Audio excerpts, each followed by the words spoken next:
성경에는 믿음의 사람들이 많이 등장을 합니다. 구약은 장차 오실 예수 그리스도를 기다리면서 예수 그리스도를 따른 사람들이고, 신약은 오신 예수 그리스도를 보고 그 삶을 따른 사람들이 기록이 되어 있습니다.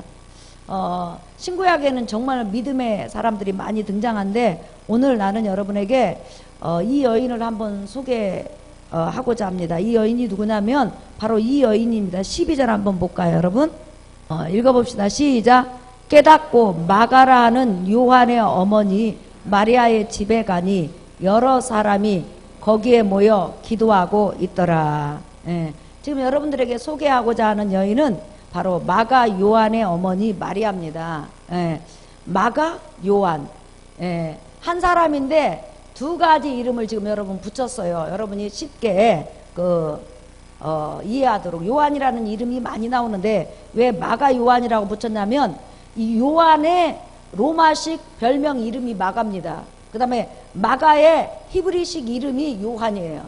그러니까 한 사람이, 하나는 로마식 이름 마가, 히브리식 이름 요한. 그런데 마가 요한의 그 어머니에 대해서 여러분들에게 소개하겠습니다. 이 마가 요한의 어머니는 전승에 하면 남편이 일찍 죽었다고 그래요. 그런데 이 여인은 예루살렘 성 안에 살고 있습니다. 성 안에 살고 있는데, 얼마만큼 이 여인이 부자냐면요, 성 안에서도 소문난 그런 부자인 것을 우리가 알 수가 있습니다. 지금 여러분이 읽었던 이 본문 말씀을 보면은, 지금 예수님께서 십자가에 죽으시고 부활하시고 승천하신 지 10년이 넘었습니다. 10년이 넘은 상태에서 예수님의 수제자 중에서, 그러니까 3명의 수제자 중에서 베드로, 야고보, 요한이잖아요. 근데 야고보를 지금 헤롯 왕이 칼로 죽였습니다. 죽이고 나서 그 다음에 살아있는 그런 사도들을, 지도자들을 다 죽이려고 그러는 거예요. 왜 그럴까요? 그 밑에 있는 성도들을 아무리 핍박을 해도 이 지도자 머리가 살아있으니까 일반 그 불신자들이나 초신자들이 베드로 사도를 만나면, 야고보 사도를 만나면, 요한 사도를 만나면, 또 다른 제자들을 만나면 다시 성령 충만한 그런 지도자로 변하는 거예요. 그러니까 이제 이럴 것이 아니라, 밑에 있는 양들을 죽일 것이 아니라 목자를 죽여야 되겠다 해가지고, 지금 그 헤로당이 일반 성도는 내버려 두고 목자인 베드로나 야고보나 요한이라 다른 사도들을 지금 죽이기 시작했습니다. 그래서 첫 번째 희생자가 누구냐면 바로 사도 요한의 형제인 야고보예요. 그런데 그 야고보를 죽인 다음에 이제 베드로도 죽이려고 옥에다 가뒀는데, 왜 베드로는 안 죽였냐? 베드로가 잡혀 들어간 때가 유대인 200만에서 300만 명이 절기를 지키러 온 6월절 절기인 거예요. 이 절기 때는 양이 30만 마리 이상이 살생이 돼서 일주일 내내 피비린내가 나서 사실상 예루살렘 성 안에 있을 수 없을 정도로 피비린내가 납니다. 양 피비린내가. 예수님께서 어린 양을 대신해서 십자가에서 피 흘려 죽으셨는데도 여전히 그들은 예수님 메시아가 아니라고, 로마 제국에서 구원해 주지 않았다고, 자기들을 부유한 자로 만들어 주지 않았다고 지금 예수님을 메시아로 지금 인정하지 않고 있는 그런 상태입니다. 그런데 그런 상태에서 지금 이 예루살렘 성 안에서 살고 있는 이 마가 요한의 어머니가 자기 집을 교회로 내놓은 거예요. 그러면 그 초대교회 때 얼마나 많은 그런 성도들이 있습니까? 물론 흩어져서 숨어서 신앙생활하는 성도도 많이 있지만, 일단은 교회가 교회 전 성도가 모여서 지금 하나님 앞에 기도하는 것이 바로 마가 요한의 어머니 집이에요. 그러니까 이 여인이 그 많은 사람을 수용할 정도면 개인 집이 그렇게 크다는 것은 굉장한 부유한 집이죠. 그 다음에 여러분이 그 13절 한번 보세요. 13절 한번 읽어보실래요? 시작. 베드로가 대문을 두드린데 노대라는 여자아이가 영접하러 나왔다가 했는데, 이 원문에 보면 종입니다. 계집종이에요. 다시 말하면 이 마가 요한의 어머니가 부리는 그런 여종이에요. 그래서 이 여종까지 있고 또한 하인들이 있는 것 보면 이 여인은 굉장히 부유한 여자인 것을 또 알 수가 있습니다. 그뿐만 아니라 그 집이 얼마나 컸냐면요, 자 여러분 사도행전 1장으로 한번 가보세요. 여러분이 마가다락방에 성령이 처음 임해서 성령의 불이 떨어졌다 이런 말 많이 들어봤죠? 예. 그 마가다락방 그 집이 이 집이요. 예.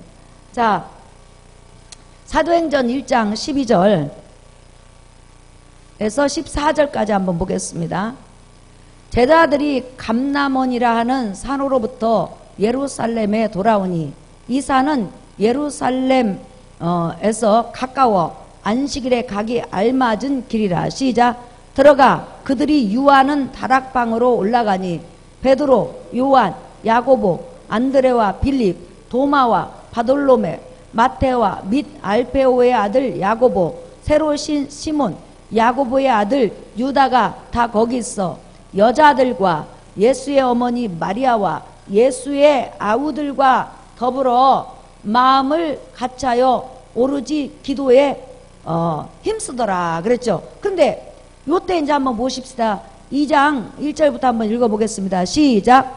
오순절 날이 이미 이르매 그들이 다 같이 한 곳에 모였더니 호련히 하늘로부터 급하고 강한 바람 같은 소리가 있어 그들이 앉은 온 집에 가득하며 마치 불의 혀처럼 갈라지는 것들이 그들에게 보여 각 사람 위에 하나씩 임하여 있더니 그들이 다 성령의 충만함을 받고 성령이 말하게 하심을 따라 다른 언어들로 말하기를 시작하니라. 그런데 요때 모인 숫자가 1장 15절에 보면 모인 무리의 수가 약 120명이나 되더라 그랬어요. 그러니까 120명이 성령이 자기들 속에 임재할 때까지 성령 충만함을 받기까지 지금 마가 요한의 어머니 마리아의 집에서 지금 기도하고 있는 거예요. 그러니까 그 집이 얼마나 큰 집이자는 거예요.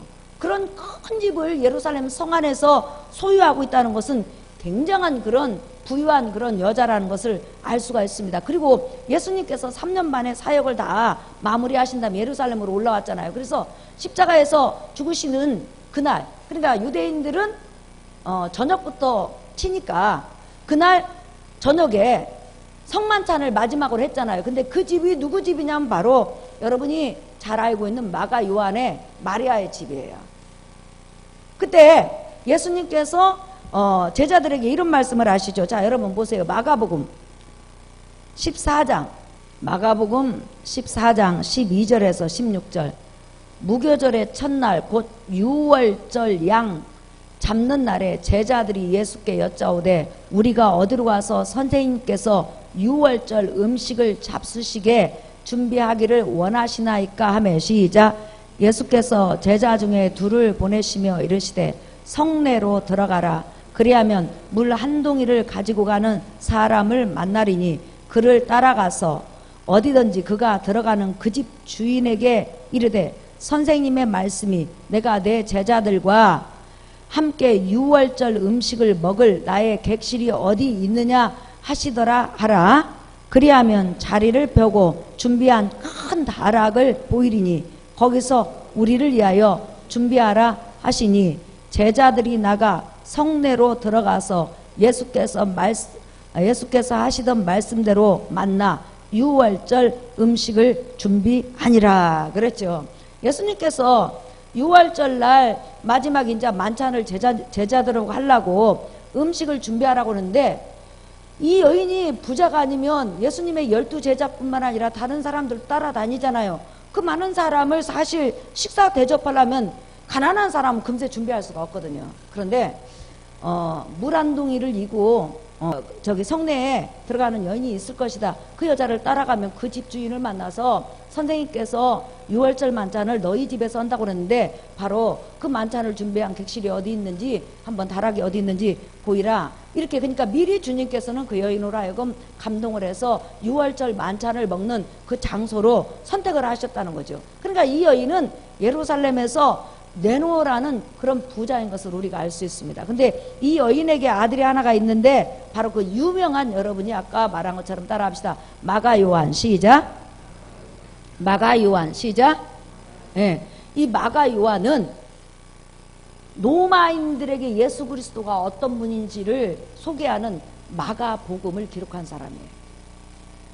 이 여인의 아들이 마가 요한인데, 이 마가 요한이 어느 정도로 대단한 그런 사람이냐면, 로마인들이 그 글을 받아서 예수 그리스도를 알 수 있도록 마가복음을 기록해서 그렇게 보낸 그런 장본인이라는 거예요. 근데 이렇게 유명한 아들이 바로 마가 요한이고, 그 어머니가 바로 마가 요한의 어머니 마리아라는 걸 알 수 있죠. 그 다음에 이 여인은 굉장한 부유한 자였던 것 같아요. 여러분이 사도 바울의 원래 담임 목사, 이분이 아니면 사도 바울이 수리아 안디옥에서 목회할 수 없을 정도로 힘이 들었을 거예요. 그리고 사도들이 사도 바울을 의심하고 붙여주지를 처음에 안 했으니까. 그런데 얼마나 성령이 충만했는지 사도 바울을 하나님의 종으로 영접하고 사도 바울을 키워준 사람이 누구냐면 바로 수리아 안디옥 교회 담임 목사인 바나바예요. 그런데 이 바나바가 바로 마가 요한의 어머니 마리아와 형제간이에요. 동기간이라는 거예요. 그런데 이 바나바가 초대교회가 어렵고 궁핍한 사람이 많으니까 자기가 살던 고향의 땅을 팔아서 구제헌금으로 땅값을 내놨어요.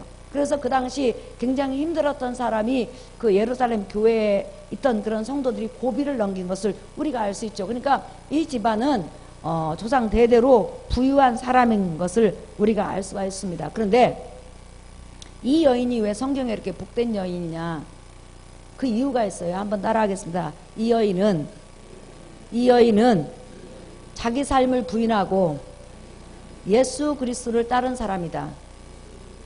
예, 지금 여러분 예수님께서 십자가에서 달려 죽으시기 전에 성만찬을 한 곳이 바로 이 여인의 집이에요. 그러면 그 당시 예수님은 종교 지도자로 하여금 쫓기고 있었고 이미 체포령이 내려진 상태예요. 그래서 예수님을 신고하면 누구든지 상금을 준다고 그랬단 말이에요. 그래서 가룟 유다가 은 30냥의 예수님을 밀고 해갖고 팔아버리잖아요. 그런데 그런 걸 다 알고 있으면서 또한 요한복음 9장 22절에는 예수를 메시아요 하나님의 아들로 시인하는 사람은 유대 공동체에서 추리한다고 그랬어요. 그러면 상거래가 안 돼요. 개인적인 농사, 개인적으로만 장사를 할 수 있지만은 유대인 공동체에 들어가서 상거래가 안 된단 말이에요. 그리고 회당 출입도 금지되고 완전히 외톨이가 되는 거예요. 그런데 그런 걸 알면서도 예수님에게 선뜻 자기 다락을 내주고 예수님과 제자들에게 식사를 제공하고 예수님을 영접할 수 있는 그런 여인이었다면 그는 이미 예수 그리스도를 위해서 자기 삶을 부인한 그런 강하고 담대한 여인이라는 것을 우리가 알 수가 있죠. 그러니까 우리 누가복음 여러분 9장을 여러분 잠깐 한번 열어보실래요? 누가복음 9장 23절 한번 보실까요? 26절까지 우리 읽어볼까요? 시작. 또 무리에게 이르시되 아무든지 나를 따라오려거든 자기를 부인하고 날마다 제 십자가를 지고 나를 따를 것이니라. 누구든지 제 목숨을 구원하고자 하면 잃을 것이요 누구든지 나를 위하여 제 목숨을 잃으면 구원하리라. 사람이 만일 온 천하를 얻고도 자기를 잃든지 빼앗기든지 하면 무엇이 유익하리요? 시작. 누구든지 나와 내 말을 부끄러워하면 인자도 자기와 아버지와 거룩한 천사들의 영광으로 올 때에 그 사람을 부끄러워하리라 그랬죠. 예수님께서 누구든지 나의 제자가 되려면 누구든지 나를 따라오려거든 자기를 부인하라 그랬어요. 자기를 부인한다는 게 뭐예요, 여러분? 베드로가 예수님을 부인했죠. 나 저분 몰라요. 나 처음 보는 분인데요. 자기를 하나님의 아들이라고 메시아라고 하는 사람은 저주를 받아야 돼요 하면서 예수님을 모른다고 부인했죠. 그러면 자기를 부인한다는 게 뭐예요? 내 주인의 자리를 예수님께 양도하는 거예요.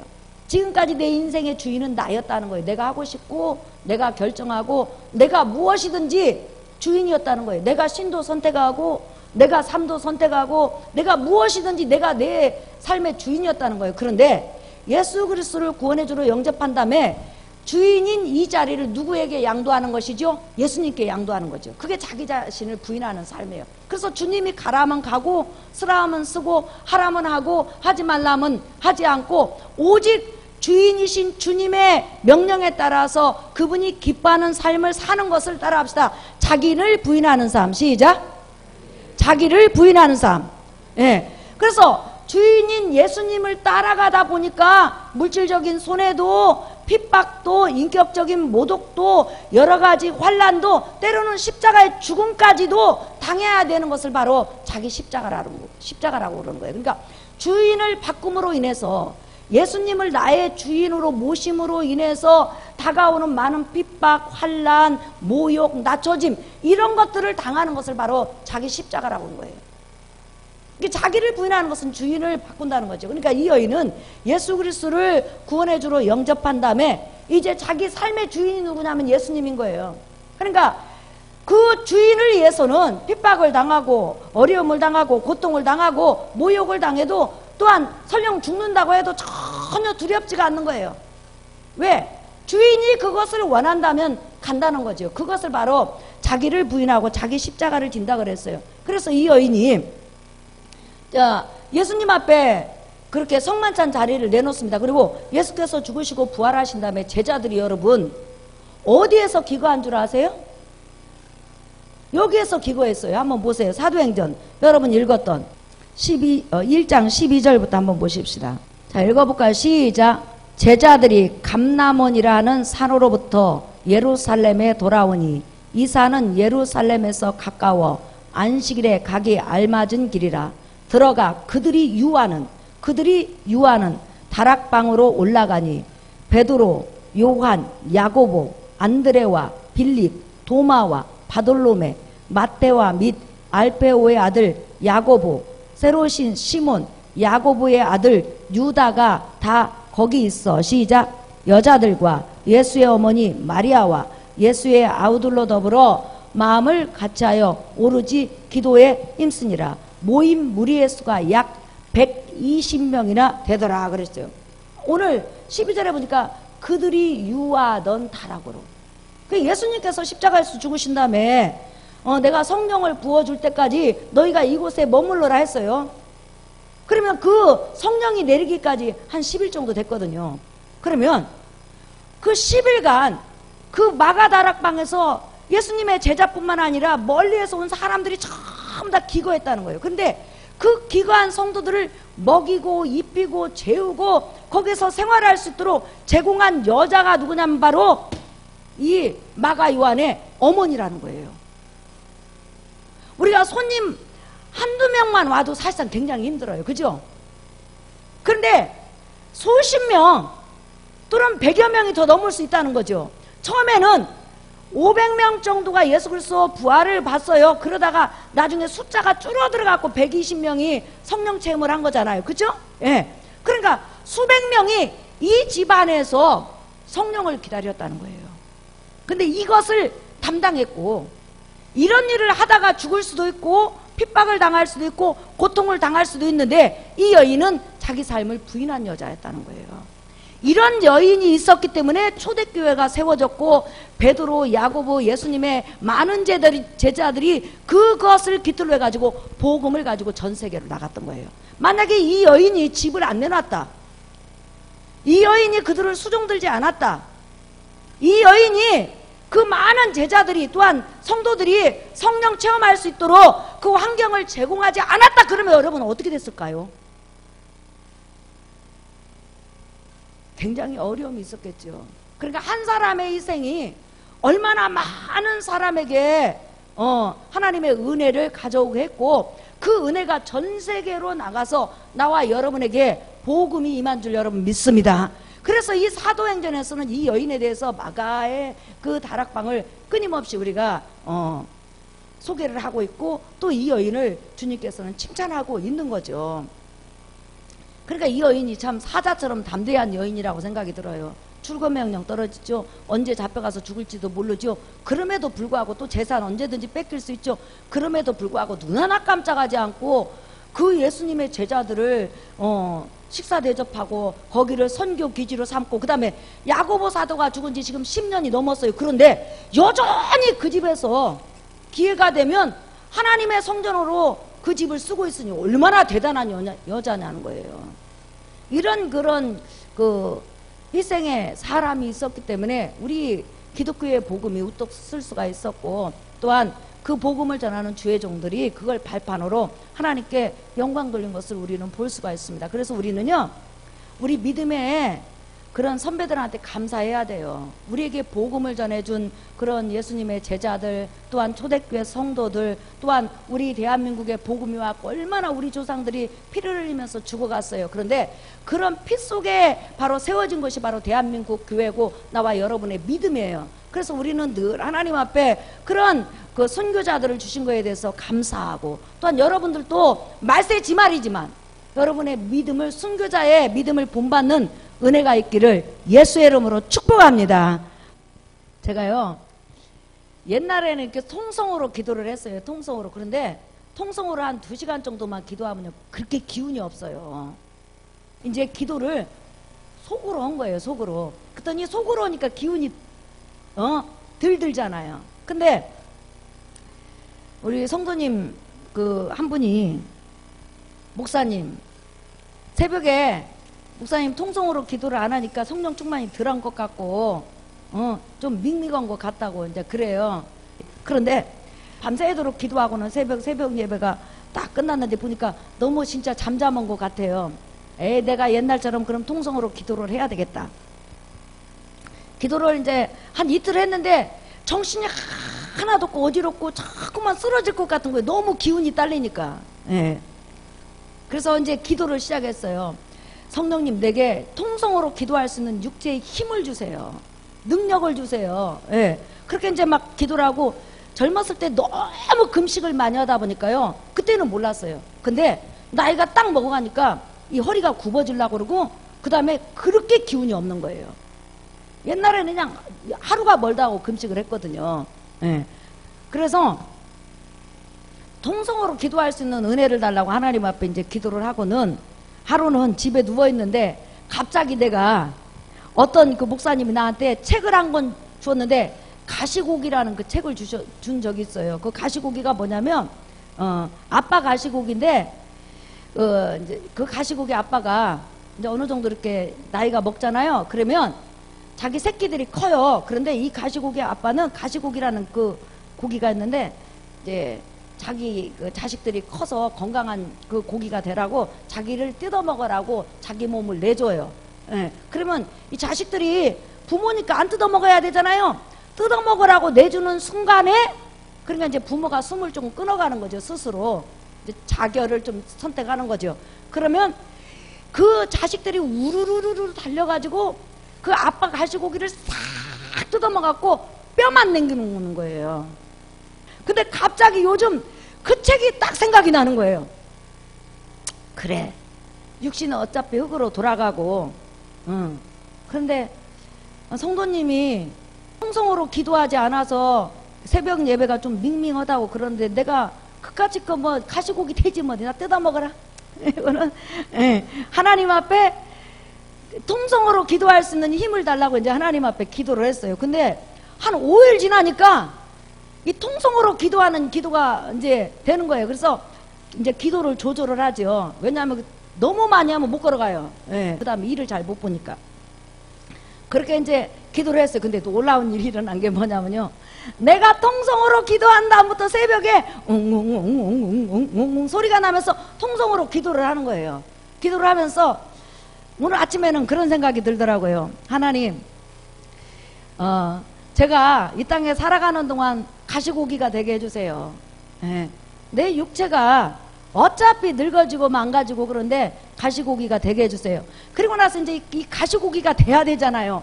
가시고기가 돼야 되는데 너무 기운이 없는 거예요. 그래서 오늘 어떤 분이 저한테, 박 목사님 뭔 고기를 좋아하냐고 했더니 6개월 전에 양고기를 보낸 거예요. 근데 먹을 시간이 없었던 거예요. 요리를 못해서. 양 냄새가 좀 나잖아요. 그래서 제가 나는 가시고기로서 삶을 살아야 되겠다. 나의 삶을 다 주고 가야 되겠다. 내가 딱 죽는 날 그래 우리 박미란 목사님 그래도 열심히 해서 그렇게 해야 되겠다 이런 생각을 하고 양고기 양갈비를 자그마치 6개인가를 뜯은 거예요. 근데 더우니까 급체를 한 거예요 오늘. 그래서 가스명수를 3병을 먹고 손을 10개를 땄어요. 따고는 하나님 가시고기 산다는 가시고기로 산다는 것이 이렇게 쉬운 문제가 아니네요. 하면서 이렇게 설교를 하면서 갑자기 지금 이 마가 요한의 어머니 마리아를 딱 보면서 설교를 준비하는데 그렇게 눈물이 나는 거예요. 나는 얼마나 정말 편안한 삶이냐 이 사람들 삶에 비이면 이 여인은 120명 130명 발벌 해주고 그 다음에 교회로서 1, 2년도 아니고 수십 년을 자기 집으로 내놓고 그 다음에 그것도 부족해서 완전히 주인이지만 여러분 종으로 살아야 되잖아요. 자기 삶 자체가 없잖아요. 주인이 예수님이니까 예수님을 위해서 그 예수와 예수 그리스도 복음을 위해서 완전히 자기를 부인하고 살아가는 삶이잖아요. 그렇게 이 여인하고 딱 나를 비교하니까 나는 진짜로 악소리도 못할 정도로 편안하고 은혜 받은 삶이더라는 거죠. 그러면서 제가 갑자기 이 말씀을 이렇게 묵상하면서 그래 내가 우리 성도들하고 이런 은혜를 좀 나누어야 되겠다.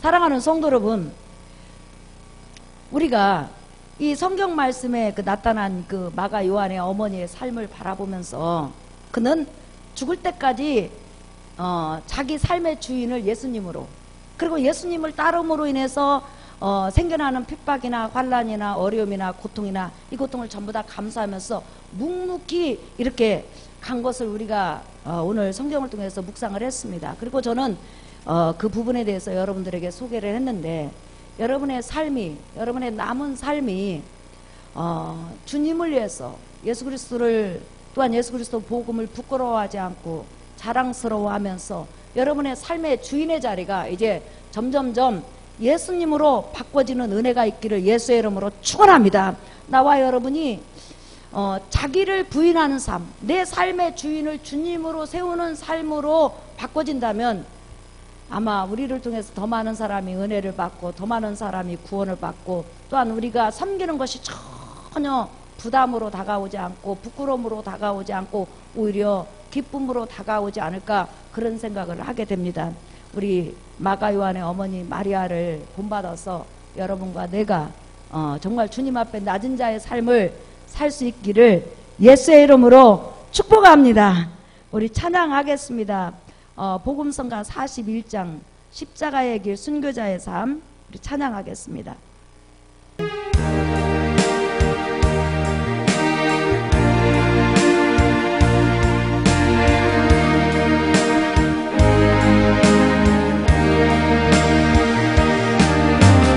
내 마음에 주를 향한 사랑 나의 말엔 주가 주신 진리로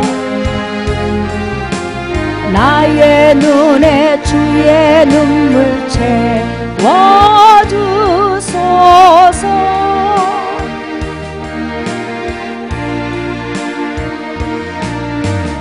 내 입술에 찬양의 향기가 두 손에는 주를 닮은 섬김이 나의 삶에 주의 긍정 나게 하소서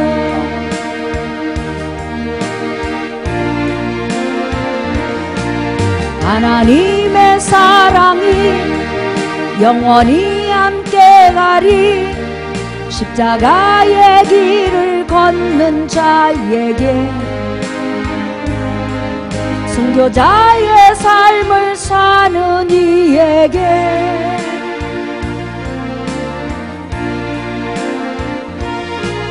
조롱하는 소리와 세상 유혹 속에도 주의 순결한 신부가 되리라 내 생명 주님께 드리 사랑하는 성도 여러분